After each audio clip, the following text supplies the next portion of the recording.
مفتی صاحب ہماری کون سی جماعت ہے؟ میرے اماموں کہہ رہے ہیں کہ ہماری جماعت کا نام مسلمین ہے، اور کہتے ہیں آپ اماموں کے قول کو مانتے قرآن سے نہیں مانتے.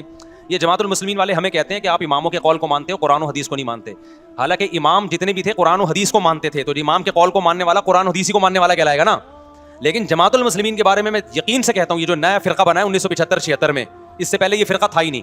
یہ لوگ اپنے امام کو مانتے ہیں، یہ قرآن و حدیث کو نہیں مانتے. یہ میرا 20 دفعہ کا تجربہ ہے.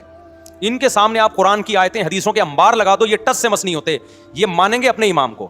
تو جو اپنے آپ کو کہتا ہے نا میں تقلید نہیں کرتا، آپ جب گہرائی میں جاؤ گے تو وہ اندھی تقلید کر رہا ہوتا ہے. اور ہم جو تقلید کرتے ہیں وہ اندھی نہیں ہے، ہم نے تو دلائل پڑھے ہیں، ان کے علا وجہ البصیرہ ہم تقلید کرتے ہیں. سمجھتے ہو کہ نہیں سمجھتے؟ لوگ کہتے ہیں تقلید علا وجہ البصیرہ ہوتی نہیں. یہ بات غلط ہے. ایک تقلید اندھی ہوتی ہے، ایک ہوتی ہے کہ آپ کس کو فالو کر رہے ہیں اس کو دیکھیں، اس کے برحق ہونے کے دلائل ہوں آپ کے پاس. دونوں تقلیدوں میں زمین اور آسمان کا فرق ہے. مشرکین جو تقلید کرتے تھے باپ دادا کی، وہ اندھی تقلید تھی. قرآن کہتا تھا تمہارے باپ دادا خود ہی حق پر نہیں ہے، تم ان کی کیسے تقلید کر رہے ہو؟ اس سے پتہ چلتا ہے اگر حق پر ہوتے پھر تقلید جائز تھی. جیسے کہ یوسف علیہ السلام نے کہا کہ میں اپنے باپ دادا کے دین کو فالو کرتا ہوں. یعقوب اور ابراہیم قرآن میں ہے یہ، چونکہ یعقوب اور ابراہیم کیا تھے؟ برحق تھے نا. تو یہ ائمہ اربعہ جو ہے نا، چاروں امام ابو حنیفہ مالک شافعی احمد حنبل، ان پر اجماع ہے پوری امت کا کہ یہ برحق ہیں، یہ قرآن و سنت کو فالو کیا انہوں نے. تو ان کا فالو کرنے والا قرآن و سنت ہی کا فالو کرنے والا کہلائے گا. ہاں یہ ہے ایک ڈائریکٹ فالو کرنا ہے، اور ایک ہے ان ائمہ کی رہنمائی میں فالو کریں. تو جو ڈائریکٹ فالو کرتے ہیں اگر وہ مجتہد ہیں، پورا قرآن پوری حدیثیں ان کو آتی ہیں اور بڑی اللہ نے مہارت دی ہے، پھر تو ٹھیک ہے. لیکن ہم نے جس سے بھی ملے ہیں ہمیں اندازہ ہوا کہ ان کو صرف اپنے مطلب کی حدیثیں آتی ہیں، اپنے مخالف والی حدیثیں آتی نہیں ہیں. بس ان کے پاس ایک ہوتا ہے اپنے مخالف کی حدیث کو ضعیف بول دو، اپنی والی کو کیا کہہ دو؟ صحیح ہے. تو یہ چل رہا ہے مارکیٹ میں.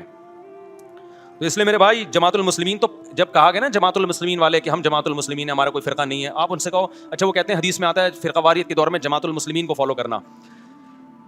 تو آپ ان سے کہو حدیث میں جو آتا ہے فرقہ واریت کے دور میں جماعت المسلمین کو فالو کرنا ہے، اس سے مراد وہ فرقہ نہیں ہے جس کا نام جماعت المسلمین ہے. اس کا مطلب ہے مسلمانوں کی جماعت کو فالو کرنا. کیا مطلب؟ عام مسلمانوں کے پیچھے چلنا، نیا فرقہ نہیں بنانا. آپ نے کیا کیا؟ عام مسلمانوں کو چھوڑ کے ایک نیا فرقہ بنایا اور ظلم یہ کیا، اس کا نام جماعت المسلمین رکھ دیا. یہ اللہ نے نہیں رکھا، یہ آپ نے رکھا ہے. سمجھتے ہو؟ پھر بھی سمجھ میں نہ آئے نا جماعت المسلمین والوں کے، تو پھر ان سے کہنا کہ اچھا مجھے ایک بات بتاؤ، حدیث میں جو آتا ہے کہ جماعت المسلمین کو فالو کرنا، اس سے پارٹ 1 مراد ہے، پارٹ 2 مراد ہے؟ کیونکہ اس وقت ان کے 3 پارٹ چل رہے ہیں.